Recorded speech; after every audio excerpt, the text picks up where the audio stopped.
Franc, there are always individual cases that come to our attention that grab a hold of our hearts. During one of the trips in 2013, Fran Lehman was accompanying Felix, our Haitian employee that lives there, to a hospital to check on a young girl who was receiving physical therapy. Felix explained that she was 14 years old and had an accident during a swimming outing with friends. Kids will often jump off a side of a hill into the river for entertainment. As Woodleen took her turn, she struck a submerged tree stump and shattered her hip. Since medical care is so difficult to attain, she went for months limping on a hip joint that desperately needed to be reset. The bones eventually fused, but not in the right place. During one of the trips to Haiti, Fran escorted her to a medical facility where an American doctor diagnosed her hip and told us that there is nothing to be done until she turns 20. At that time, her hip will need to be replaced. We have every intention of making sure she gets that new hip. During one of the trips, we visited Woodleen's house. Our hearts broke as we walked up to a structure that consisted of sticks, mud, grass, and rusted tin. It measured 8 by 10 feet and slept all 8 family members. This wasn't right. A family with an injured daughter living in a place where no one should have to. We walked away vowing to give this family that has nothing a hope for a better future. I'm going to introduce you the family. You have Woodleen. Woodleen is the first one in the family. She have 15 years old. And Johnny, the next one, Johnny, he got 8 years old. And we have Panel. Panel have 6 years old. We have Mishlov, the little girl. She has 5 years. And Milen have 4 years. And the little one is Wilson. Wilson is the last one in the family. He got 1 year. So the family is very, very glad to have help from US, because you see the house is really bad. So they are very glad. They are surprised that they will have a beautiful house. So I talked to Sefab, and he said that he don't know how to tell thanks to God, because God does so many things for him.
We thought, what would it look like to build one family a house?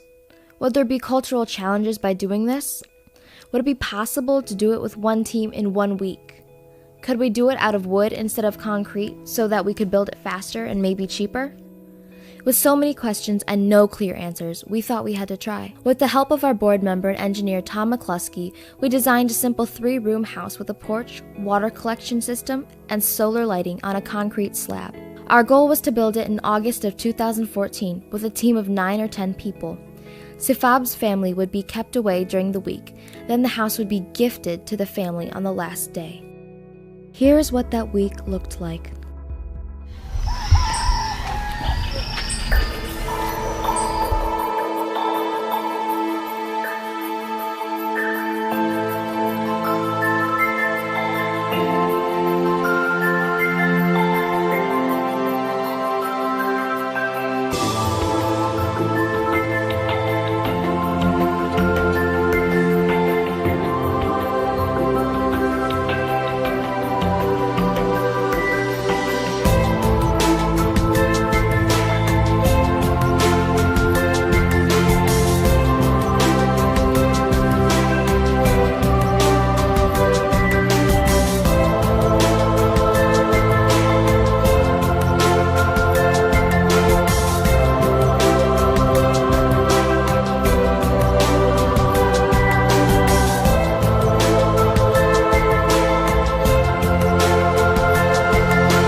All right, so here we are, the end of day 5. And we have just completed a 2-bedroom home for Seyfob and his family. And this has been an amazing trip, an amazing adventure. This is the first time that we have actually built a home here in Haiti, and it has come with its own challenges. It has, we've had generators that aren't working. We've had tools that aren't working. The only thing that has been working is the team that came down here to build this home. Any moment now, Seyfob and his family are going to come walking up the trail, and they're going to see their home for the first time. I would just like to say thank you from myself and New Life for Haiti for everybody who's donated their time and their money to such a great gift that we're able to give this family.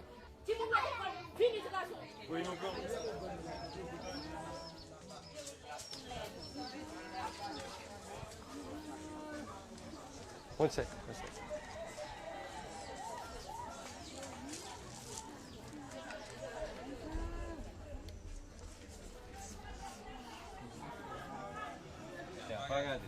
Can you let them know that there were hundreds of people back in the U.S.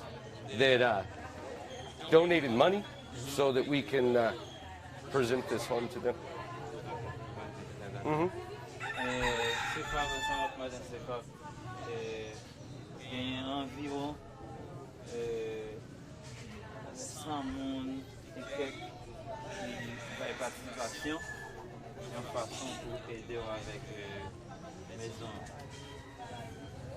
So, on behalf of those people and New Life for Haiti, we would like to give them this house.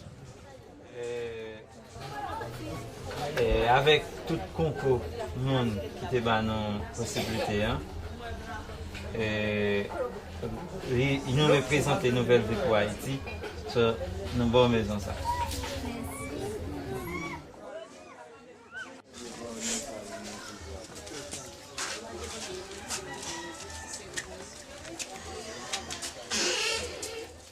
Timon, come on.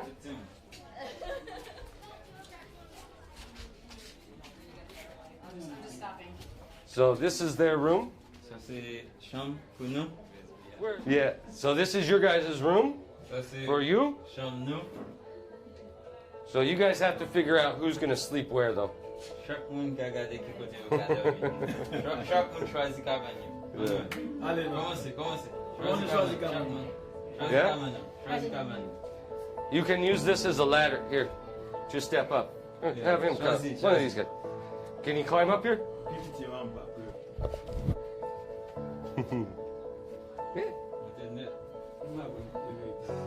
Yeah? Yeah? Very good. Up there? Yeah. Yeah? Oh, yeah, no problem. No problem. Okay. Yeah. This one is for you guys.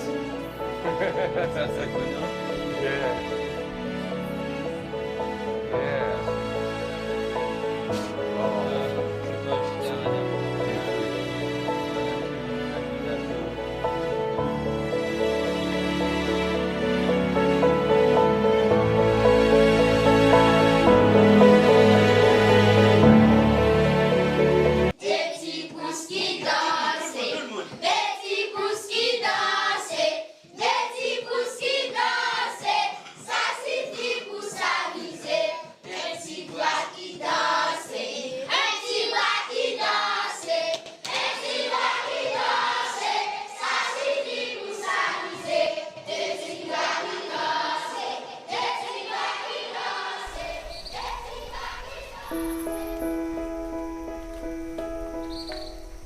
Haiti. It's the poorest country in the Western Hemisphere, but also one of the most beautiful.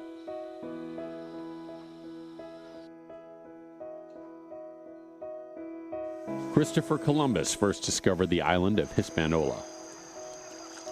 With lush green tropics and blue seas, Haiti became known as La Perle des Antilles, or the Pearl of the Caribbean. Haiti has a literacy rate of 53%, a per capita income of $600 a year, and a life expectancy of 51. It has a population of 8 million, and 5% control most of the wealth. But behind all of the facts and figures are people. People that have worries and joys just like everyone else. They live under the constant pressure of survival. Haiti is a place where life can be hard, cruel, and unjust. It seems unfair, but it's one of the mysteries to the imbalance of the world. The people of Haiti are in need of and accept help from the outside world. Many of the wells, schools, and medical care comes from missions and volunteers.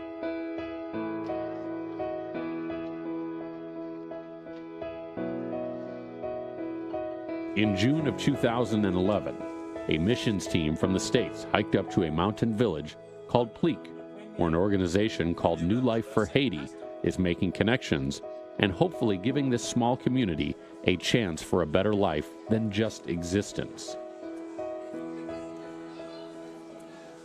To more fully understand how difficult their lives are, we followed a family around for a day as they led us into their home and gave us this glimpse of what it's like to live here.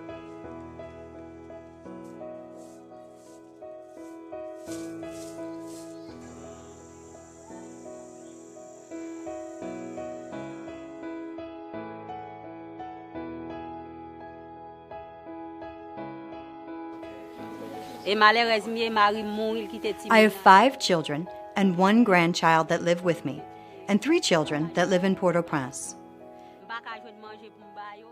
This is Mackensen Juin, Marie-Rose Juin, Asni Juin, Jean-Élie Juin,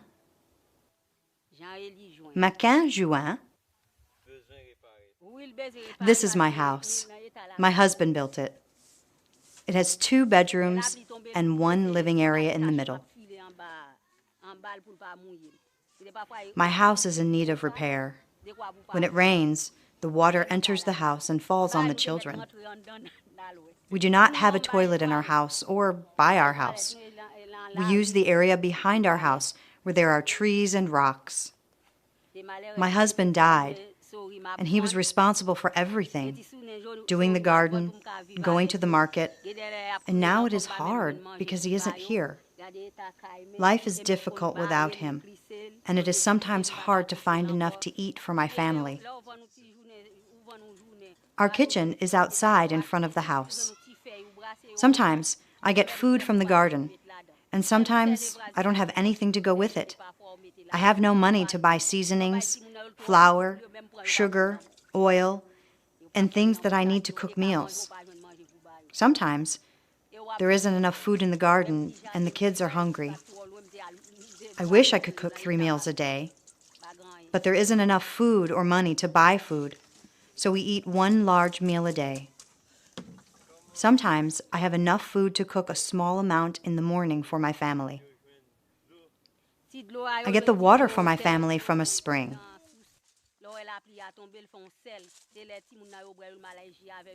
The place we get water is a long walk, and the water is not always good.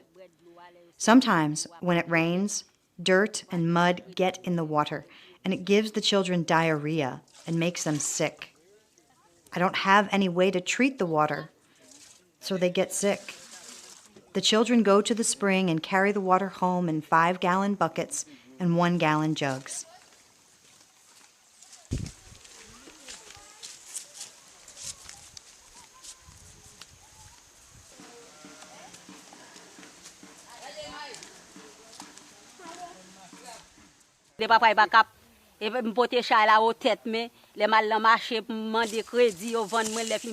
My time is spent weeding the garden.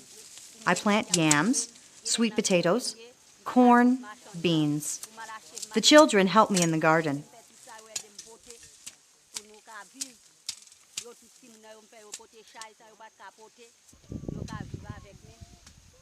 Sometimes I go to the market and carry things to sell, and then I buy what I need in the market and walk home. The furthest I have traveled from here is to Montfranc, about 3 hours walk away. I have no horse or mule, so I'm obligated to walk everywhere.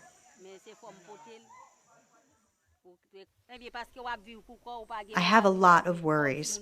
Since I don't have a husband, I have to do everything myself. I don't have enough for my children. I made my small kitchen, but I have to find food, find the wood. I have to do the things my husband would do. So life is difficult. When someone gets sick in my family, there is no money to go to the doctor. I get some leaves from the yard to make tea to help the children when they are sick. Sometimes, when I give them the tea, it doesn't help, and they get worse. My husband and one of my children died because we didn't have enough money to go to the doctor or buy medicine. They might have lived if we had enough money to go to the doctor.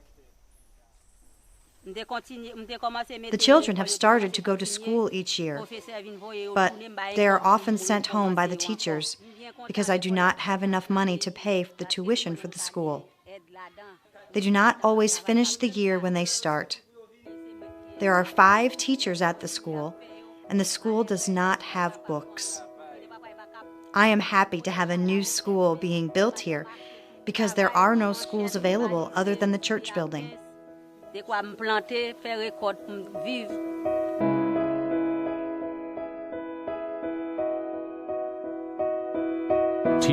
and her family paint a picture of a hard life, but her last statement during our interview was not what we expected.